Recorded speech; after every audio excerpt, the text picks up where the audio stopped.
One thing I wanted to announce, some of you may know I am a deputy editor for JAMA, and JAMA has not been known for publishing a lot of rigorous studies in women's health.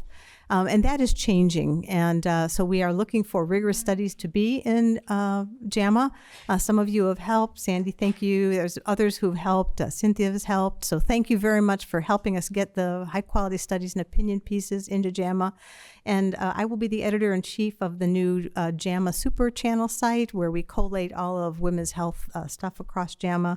And so together we can build that with the high quality science we're planning to do. You can reach me at UCSD or through my JAMA email. And I think we all recognize that part of that initiative, part of what's happening here today with the great leadership that's in Corey, is that women's health research has just been in the back row too long, way too long. And though it wasn't all that long ago that women were excluded from clinical research because of, that H word, those hormones, but hey, it's 2025 and we're smart people and we can deal with fluctuating hormones. So people shouldn't be afraid of that anymore, really. And so research in women's health has been sort of thought about as reproductive, pregnancy, menopause, breast cancer, and that's a very small scope when in fact we know that multiple speakers today have commented on the broadened scope of women's health. We know that specific biological, social, lifestyle factors profoundly impact women's health across the lifespan, and yet we have major features that are unexplained, like why women live longer than men. I'm happy that's the case, but nobody has an erudite explanation for why that is. So we're going to talk about some basic things like menopause, clearly a natural biological event, but it's far more than just the cessation of menstruation. It can influence every system in a woman's body. And we know that from a lot of different areas of medicine. We know, for example, that women have their own unique cardiovascular symptoms, which were discounted for many years, as many women's voices are over a variety of topics. We know that certain adverse events that occur during pregnancy increase cardiovascular risk not only during pregnancy, but after pregnancy, and even decades later in life. And so many areas of clinical medicine have benefited when we take a broadened look at women's health, bone health, metabolic health, neurologic and cognitive health, mental health. And guess what? Menopause and aging actually don't care what your subspecialty is or what your area of research focus is. They happen in all these areas. So all clinicians should have an up-to-date understanding of these natural biological events. And with all the change that we have going on in our world right now, and there's quite a bit, some of which has probably happened in the last hour that I don't even know about yet. But with all that change, these changes of menopause and aging are very predictable. So let's make sure we have a good understanding of them. So in this next section, you're going to learn about some really fantastic studies from 3 superb researchers. We're going to talk about glycobiology and the intricate and often transformative processes of menopause and aging. Dr. Amanda Lewis is a professor in obstetrics, gynecology, and reproductive sciences, and the director of the UC Glycosciences Consortium for Women's Health, among many other significant roles. And I know her to be a thoughtful, careful investigator, and I really appreciate how she mentors and connects others. And we know we talk about women glowing in pregnancy, but she's going to give you a new idea about what glowing can look like. And then after Mandy, Dr. Mariana Alpern, professor and vice chair for translational research, will share her thoughts on genitourinary syndrome of menopause, nicknamed GSM. And through her laboratory studies and her clinical urogynecology care, she's contributed new insights to our evolving understanding of GSM, as well as many other areas of pelvic health. And Dr. Andrea LaCroix, distinguished professor, epidemiologist, and well-established women's health researchers, will close out the session with a wonderful presentation on healthy aging after menopause, and I know there'll be a lot of personal and professional interest in that. So just before I step away, concerted efforts to improve disease prevention and personalized care for individuals and populations are greatly needed. All women should benefit from rigorous science that informs high-quality clinical care, healthy menopause transitions, and as much vitality as they age as possible. And at this time, when there's so much despair amongst researchers, I encourage you to link arms, hold your heads high, and really support high-impact research through your intellectual efforts and your daily behaviors. So thank you for being here to support this conference, the presentations that are being shown today, and continue this important journey to improve women's health. Thank you all.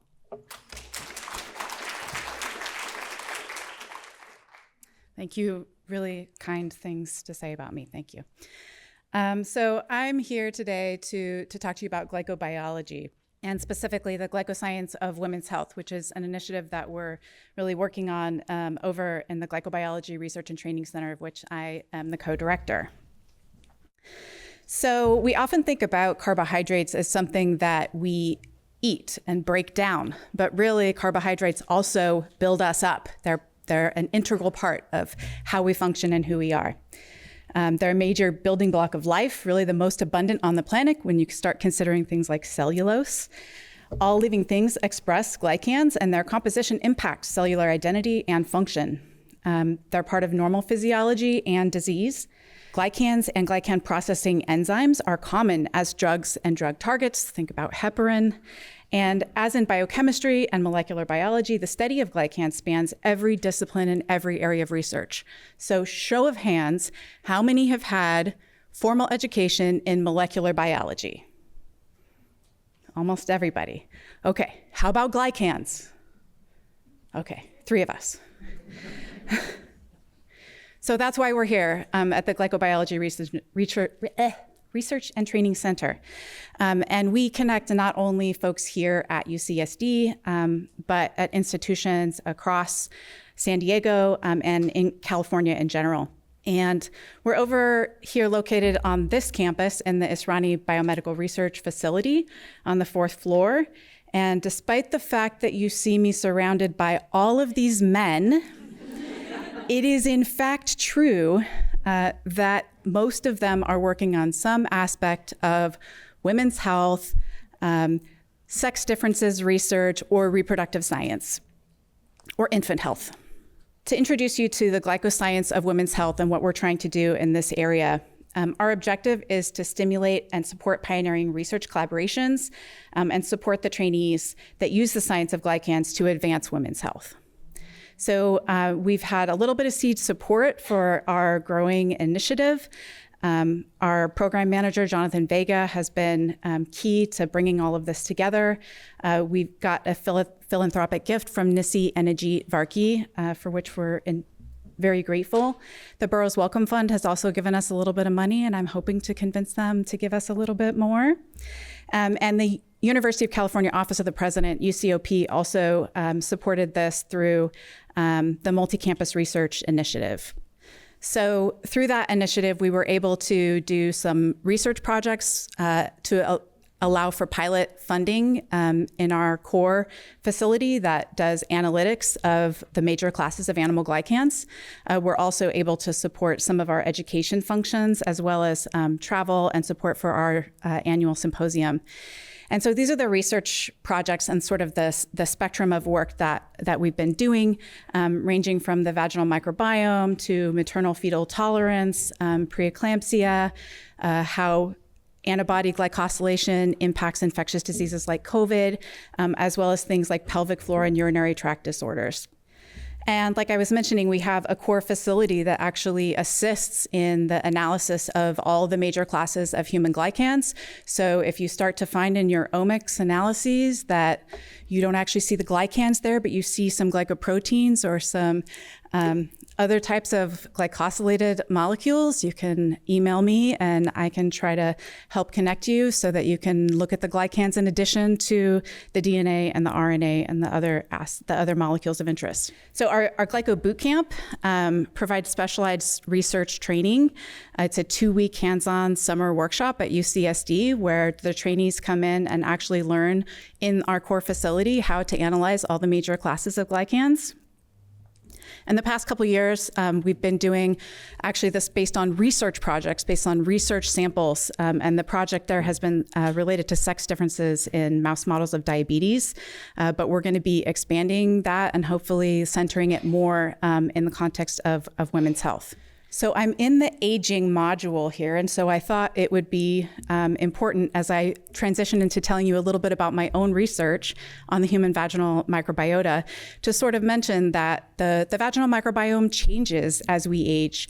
And I'm going to focus mainly on the reproductive age and pregnancy in the next few slides. But as we've been discussing through most of this day, estrogen and hormones impact how the vaginal microbiome coexists with the epithelium.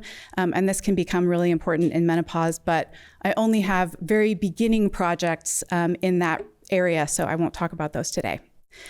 Now, I would be remiss if I didn't mention that we've had 20 talks, but no one has said the word vagina yet.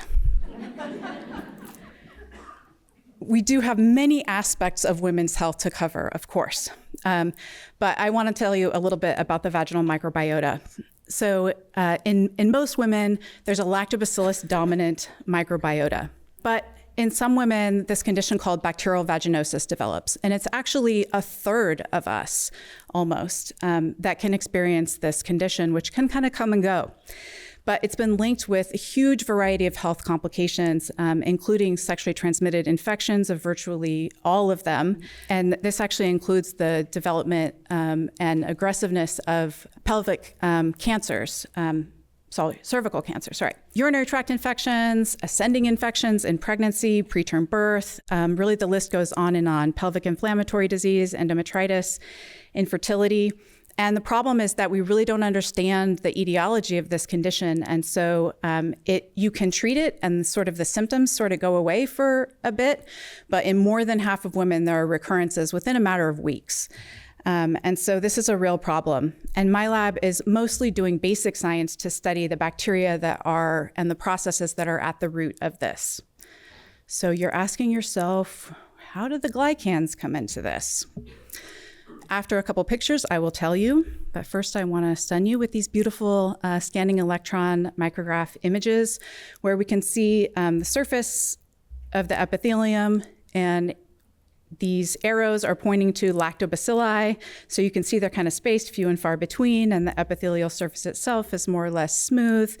When you look at a sample from an individual with BV, instead you see something more like this, where the epithelial surfaces are literally covered in bacteria. And if you look even closer, you start to see like that they're connected and that there are, many different types of bacteria that are present here. This is work from Soumya Agarwal, a postdoc, and Warren Lewis, who is actually the senior author on this paper that's coming together, about the cell adherent microbiota in BV. So I'm not going to go into all the details of the sequencing and all that stuff where we're sort of trying to show that there are different niches where bacteria live, but instead kind of take this back to the clinical setting where the signs of BV from the physician standpoint are, the presence of clue cells, a higher than normal vaginal pH, which is because the lactobacilli are no longer in abundant manner.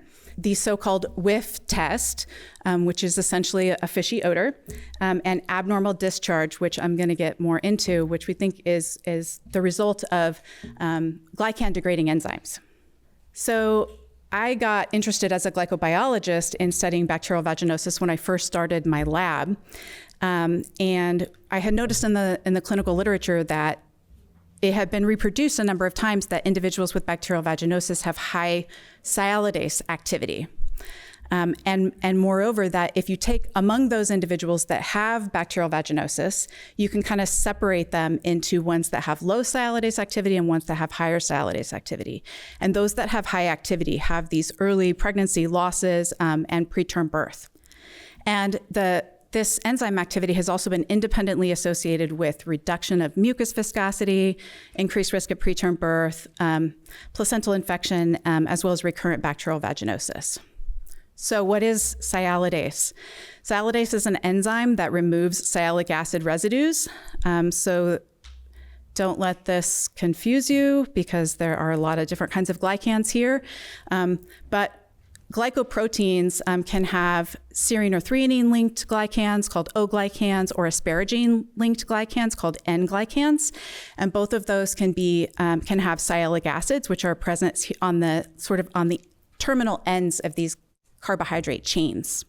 This did not come out the way it should have, but sialidases, we've studied the biochemistry of some of the sialidases that are present, both by using clinical specimens themselves to look at what kind of substrates they act upon, as well as looking at the bacteria and trying to understand, which genes produce the enzyme activity, what it acts upon, et cetera. And so we've been able to essentially see that these sialidases act on sialic acids in virtually all the different settings that we have studied. And they can act on things like mucins, immunoglobulins, but also on cell surfaces. So in this image, you're seeing what we call the glycocalyx, which is literally the sugar coating of cells.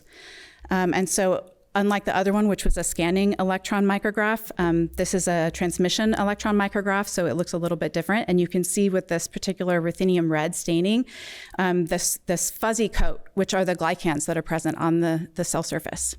In bacterial vaginosis, you instead see these bacteria in close proximity to the cells. And what's interesting is you even see that these bacteria themselves, you can see their glycan coat, but when you look at the cells on the human cell surface, these vaginal epithelial cells are no longer glycosylated. And so when we actually look at those N and O glycans that we can isolate from these specimens, we do in fact see when we measure sialic acid content that both the N glycans and the O glycans of the individuals with BV shown in blue here have very significantly reduced levels of sialic acids present. So we've also started to look at some of the underlying carbohydrates present here and have been able to also show that in addition to sialidases, there are also galactosidases and hexosaminidases, additional glycan-degrading enzymes that continue to kind of chop away at these glycan chains. And we've been able to show with collaborators at UC Davis that in addition to seeing that these sialylated glycan chains are reduced in BV, we see evidence that there's an accumulation of the degraded in glycan intermediates. So once you take off the sialic acid and these galactose residues here, you're left with this structure here, which is elevated in BV, and then one of these N-acetylgalactosamines comes off, and then, we see evidence of this accumulation of the degraded glycans. And my lab is now sort of studying which bacteria are doing these processes. And we've just been able to, with collaborators, kind of access genetics in some of the bacteria that are involved in bacterial vaginosis. And these are like pretty challenging to work with because they're anaerobic. So we are like in the lab in this anaerobic chamber, like a big vinyl bag that people work in. And so we're really excited to have these new advancements and to be able to connect with folks that are doing this high resolution glycan analysis. And with that, if anyone has any glycan interested projects, please send me an email. We'd be happy to help you. Thank you. I'm thrilled to be here to give you a guided tour of what we're doing in public health that pertains to women's health. Let's get started. I'm going to talk to you about how long we've been doing this kind of work, which is a long time, and it'll become evident why that's valuable. Show you some megatrends in women's health across the life course, many of which you've heard about today, but which connect to our work in public health as well. Some focal areas of groundbreaking women's health research at the moment in the Herbert Wertheim School of Public Health, and then where the road leads. I wanted to just get a show of hands. How many of you know of Elizabeth Barrett Connor? So not so many. And how many of you can attest to this quote at the top? A self-described pathological optimist, Barrett Connor was as deeply loved as she was fiercely regarded. How many have personally experienced that? Okay. We don't want to forget Elizabeth. She no first annual symposium of women's health at UCSD should occur without us acknowledging the incredible work of Elizabeth Barrett Connor during her career. So some of the megatrends, which I'll just quickly go through, U.S. maternal mortality is worsening. And this slide shows that overall it's gone up over the years 2018 to 2021. This is totally unacceptable that in the United States of America, we are going in the wrong direction on maternal mortality. In the country of Great Britain, a husband or a man, a partner, has a greater chance of dying during his partner's pregnancy than the woman herself. But this is our country. And these race, ethnic differences that you see here are a topic of great concern. You may say, well, it's social determinants of health that cause this difference by race, ethnicity. And so Dr. Bandely and one of our doctoral students has a paper coming out in Obstetrics and Gynecology Online showing that in the SOMI study, if you limit the population to women physicians, we see this exact same pattern.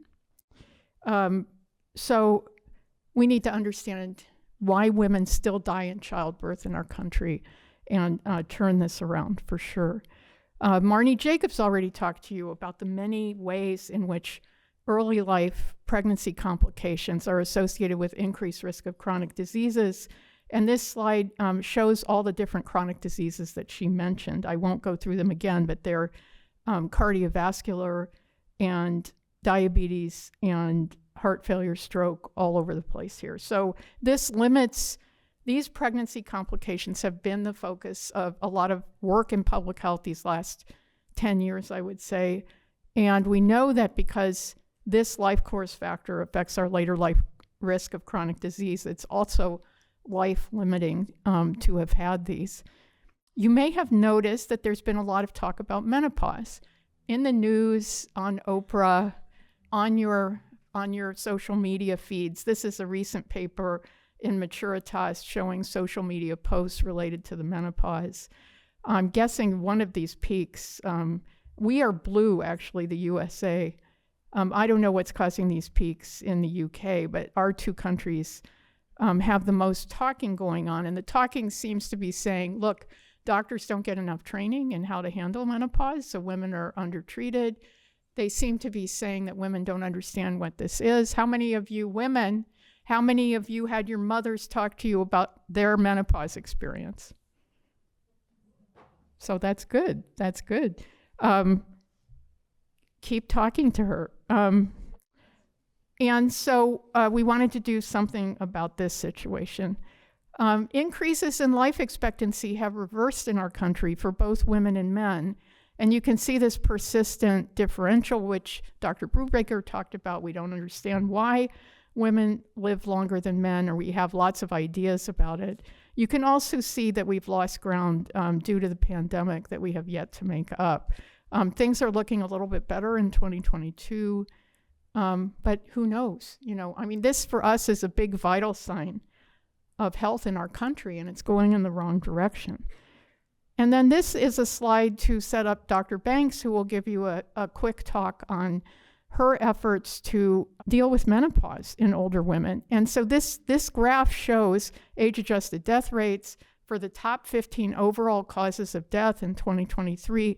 And for every cause of death you see on this slide, men die at a higher rate than women, except for one. What is the one? The one is Alzheimer's disease. This is a big problem, and we are doing a lot at UCSD to tackle this problem in a variety of ways. And then finally, I just wanted to point to that the fact that surviving to old age with a history of cancer is greatly increasing, and that is a good thing. That means that all these cancers are not an instant death sentence, that women are living to be into their 80s with a history of cancer. And when you look at 2022, something like 36% of women have a history of cancer, and that's projected to increase to over 40% in the population of women who are fortunate enough to reach the age of 85.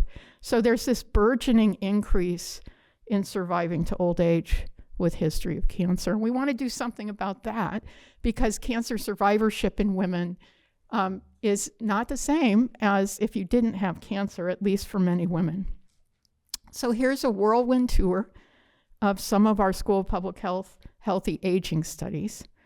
I first want to mention I was the PI of a national network of clinical trialists. We did 5 clinical trials, including one on GSM in vaginas, and with study of the vaginal microbiota, lots of papers from us on that.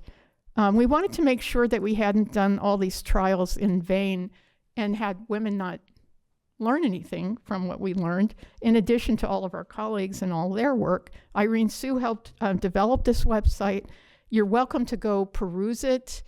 There's a lot of opportunities to improve it. I'm having it rebuilt right now at UCSD to modernize the technology behind it using my own discretionary funds. This was NIH-supported work, and I would welcome collaboration to update parts of this website, to add treatments that women are using, for example, cannabis and CBD. There's nothing in the website about that.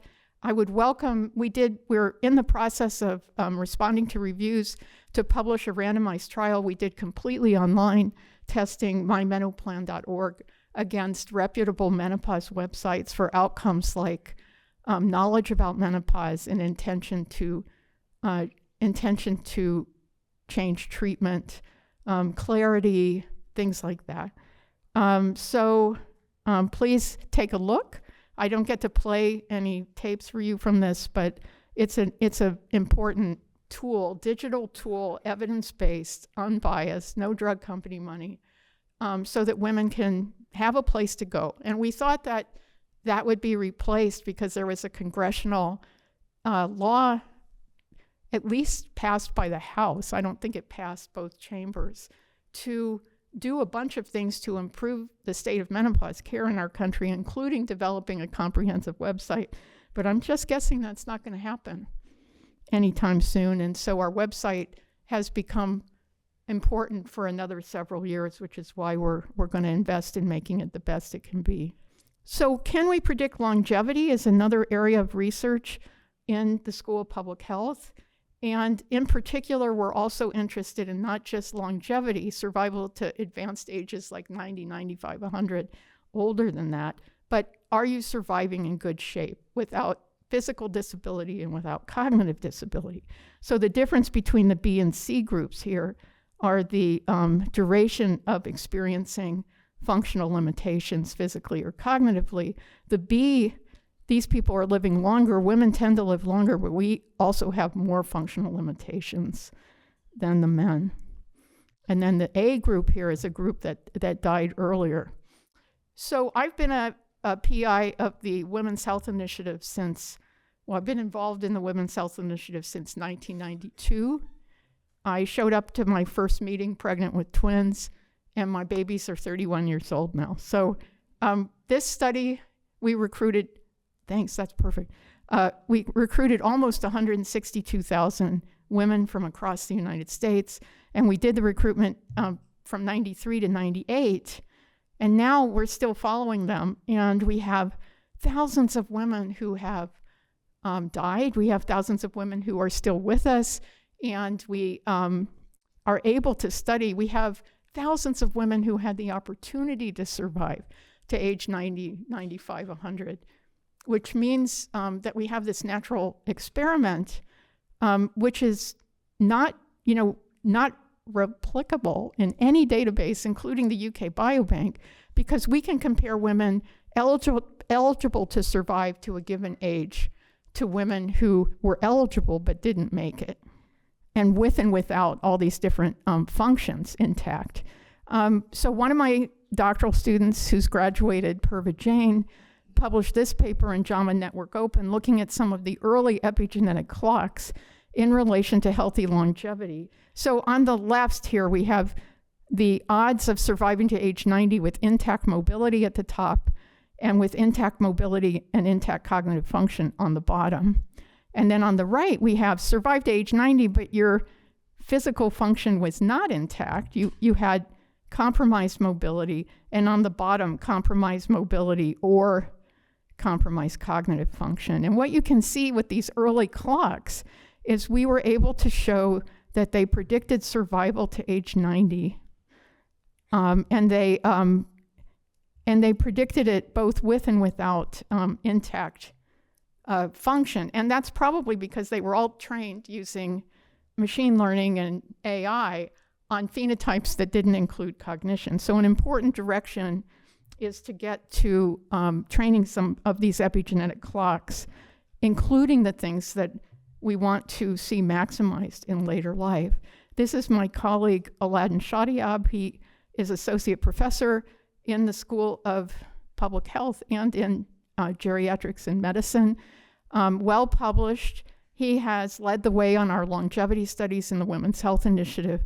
And he's been on the faculty for, 4 or 5 years, and got 2 big R01s in the WHI, one focused on epigenetics and one focused on proteomics.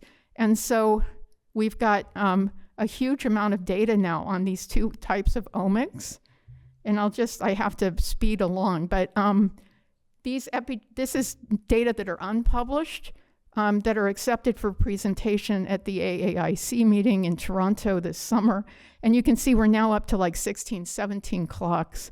And they also, just like the earlier work by Purva Jain, this DNA telomere length one goes in the opposite direction because we want longer telomeres.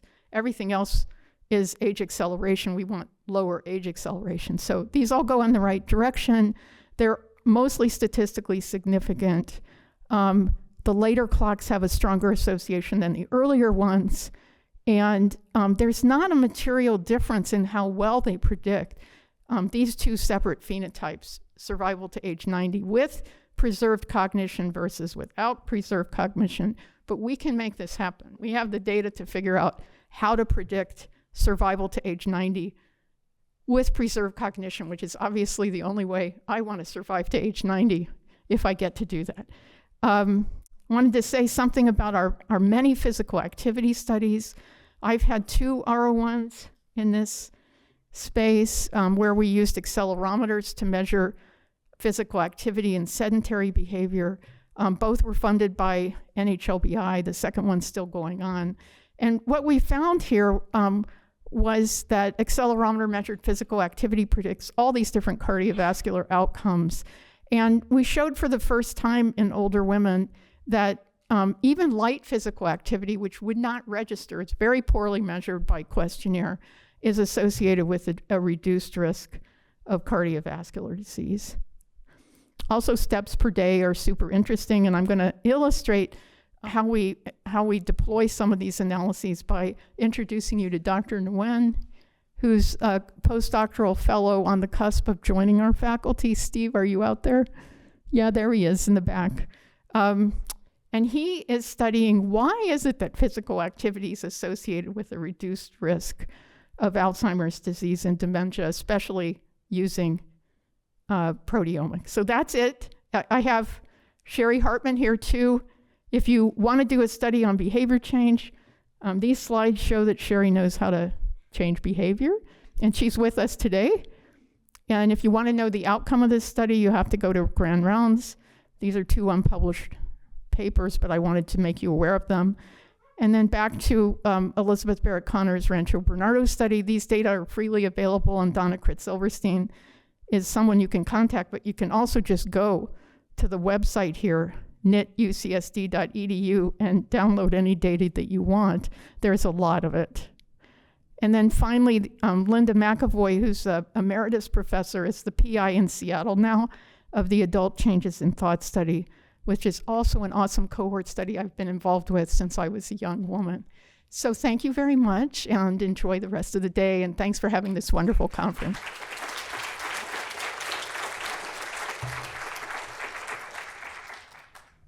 All right, well, good afternoon, everyone.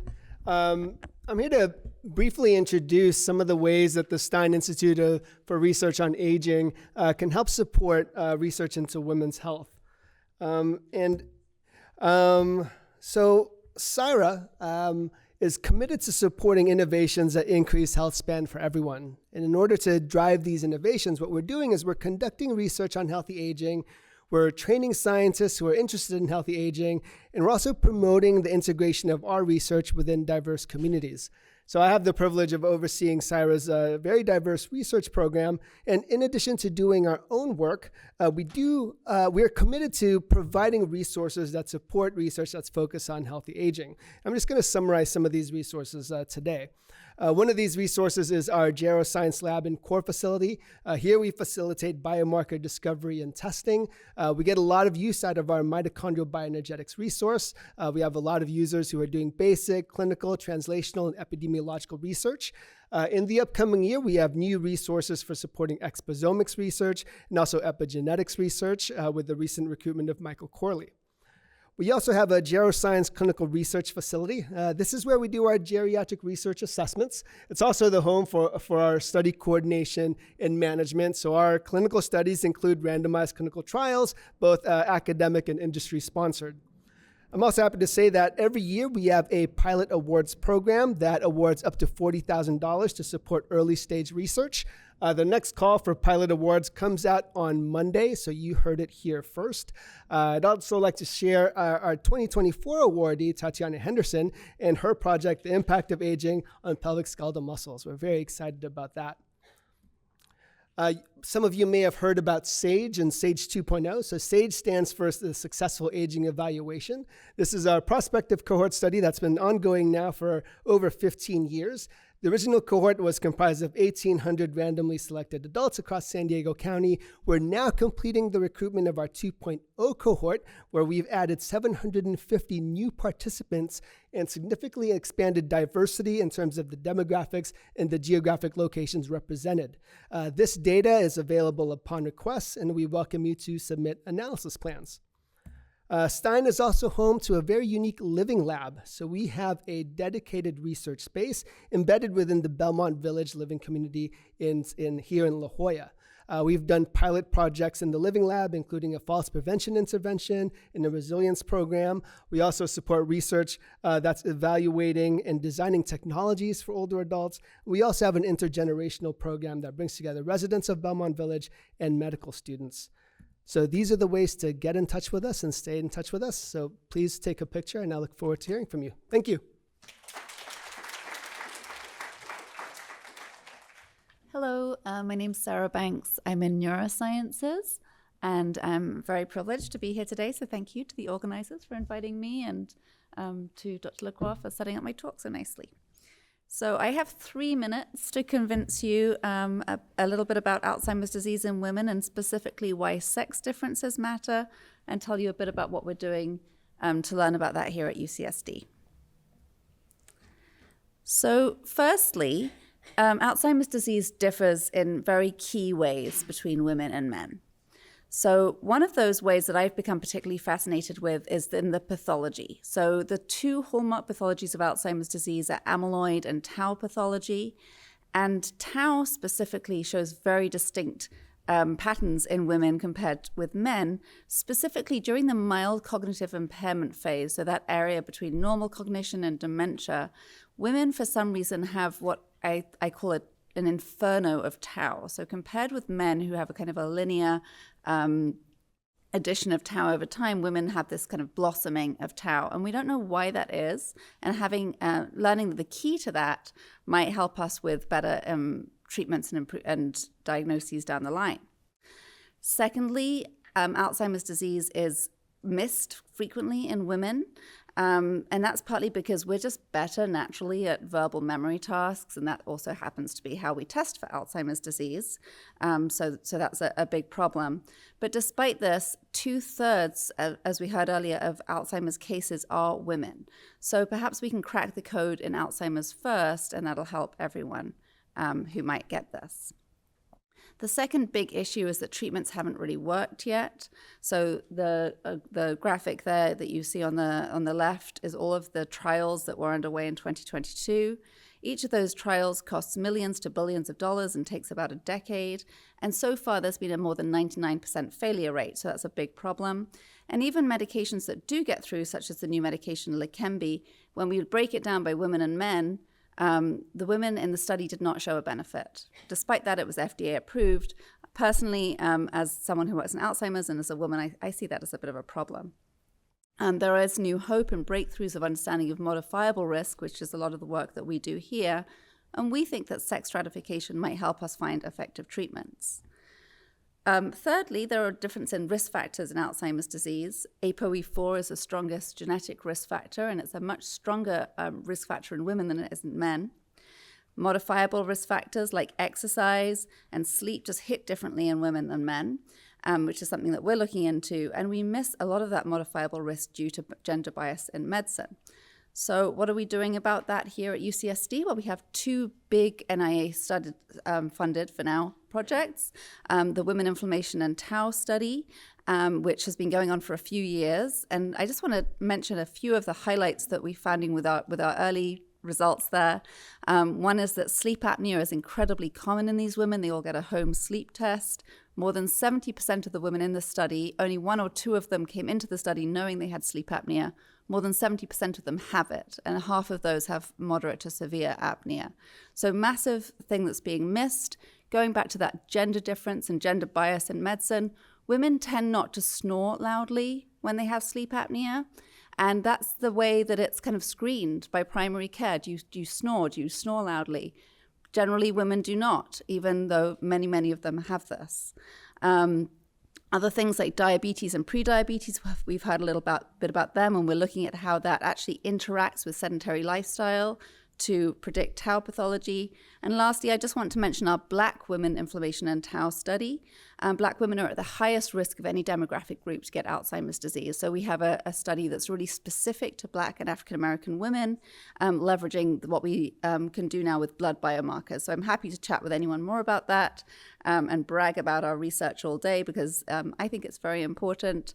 But for now, I just have those 3 minutes, and I'm in my 4th. So thank you very much. I'm Mimi Lucas. I'm a professor in OBGYN and division director for urogynecology. My research is really more epidemiology and clinical trials research, and mostly through large NIH-sponsored networks. The 2 networks that I'm going to briefly talk about today give you some examples of data sets that might be optimal for folks who are interested in doing sort of data mining.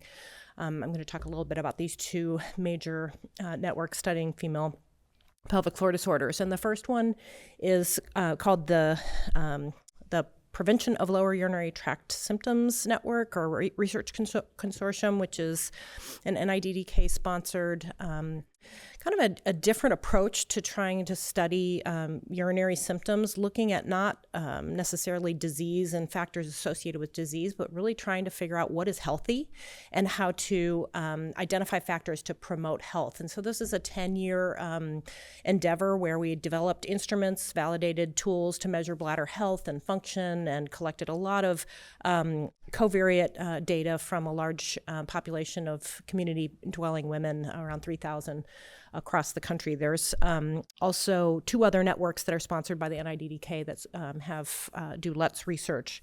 The other network that I'm involved in is called the Pelvic Floor Disorders Network. This has been going on for about 20 years. We're in the, I can't even remember, we're at least in the 5th cycle of that. And this is a multi-center network that's engaged in doing clinical trials, typically large-scale randomized multi-center clinical trials across the country. You can see the sites here, and I'm the PI with my MPI, Sean Menifee, over at Kaiser. And this actually was my concept proposal submission for this most recent renewal, and it's actually just started enrolling in October, and it's a randomized double-blind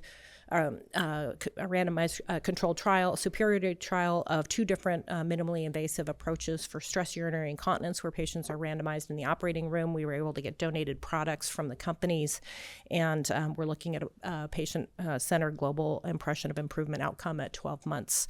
along with a bunch of secondary outcomes. The other two studies that we're actively recruiting for are the TULIP study, so patients who who are at high risk or have urinary incontinence symptoms at their 6-week postpartum evaluation are recruited to enroll in home therapy using an app device versus standardized pelvic floor physical therapy versus standardized sort of educational materials, and we're actively recruiting for that. So anybody who you know is postpartum, and then the third study that should be starting actually any day now is a randomized trial of doing prescribed physical activity after surgical intervention versus just usual care. We always give restrictions.